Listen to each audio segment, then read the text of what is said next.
Ano ang sa mga asfalto, no? Nagatrabaho dol. Yan o, dili sa basta-basta dol, oh. Grabe, sulit kinilang trabaho dol. Oh. So dinhi sa may Ruas extension ha ng Davao City. So kung mahumanan ni sa dol, wala na kay traffic ang Davao, no. Mani siya, oh. So ilan ni siyang gi-clearing dol. Ilang gipagwapo ang dalan tungod kay malag ito. Grabe na kay traffic ang Davao, no, tungod kay daghan na po kay tao din eh. So ginapaning kamutan sa ato ang local government, no. So man mga equipment nila dol.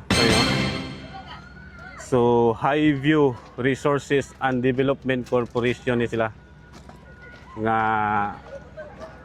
unsa tawag ani company. So mo ni ilahang mga bakal nga gipanggamit dol, dili na siya basta-basta dol. Grabe ka solid dol, tuara. So diha nga porsyon na siya ginatawag og box culvert, no, nga ilang ginatrabaho para ang tubig o diretso ra siya, no. So kana mo na ang box culvert, no. So siguro ang ilang unahon nga portion kani sang dalan para maagian sa mga katawhan, no, para dili na kayo traffic dinhi sa Davao City. So makita nimo nang mga gamit da dol, mga bakal, dili na basta-basta nga bakal dol ha, basta makaingon mo nga kawadsan na ha. Gahay kay na dol, wala na siya gitipid dol ha. Oh, mo na siya dol. Mo na ginatawag og box culvert, no. So ginapaspasan nila ni dol. Kawadsan na mo lang sa buhol. So man ito mga residente diri sa may Ruas, oh. So taga diri ra mo sir? Akong asawa taga diri. Okay. So unsa may kasulti ninyo nga kung mahumanan ning dalan diri sa Ruas extension? Kontrol ng traffic sila ba? Ana gyud, no? Meantime, nagkusog yung traffic sa Coastal Road. Oh, kusog ang traffic diya. Bump no. Oh.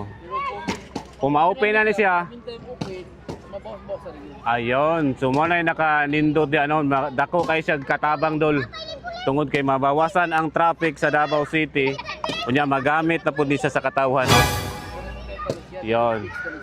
So walay shoutout dia dol, walay panimbaya dia. Shoutout ako tong taga Davao. Na gusto mo tanaw ni Asinsur ba ang Gatinag sa Boulevard. Oh. Na. Project sa mahal na to na presidente. Okay, basta Davao City, grabe ka solid. Sulit. Yon. So mo na sila dol ang mga residente diri sa Davao City. So mo padayon ta diri sa unahan dol, atong ipakita sa ila. So gani na mga kabataan diri. Okay. Grabe ni ka solid. Oh. Yon. So dili basta-basta. Okay. Yeah.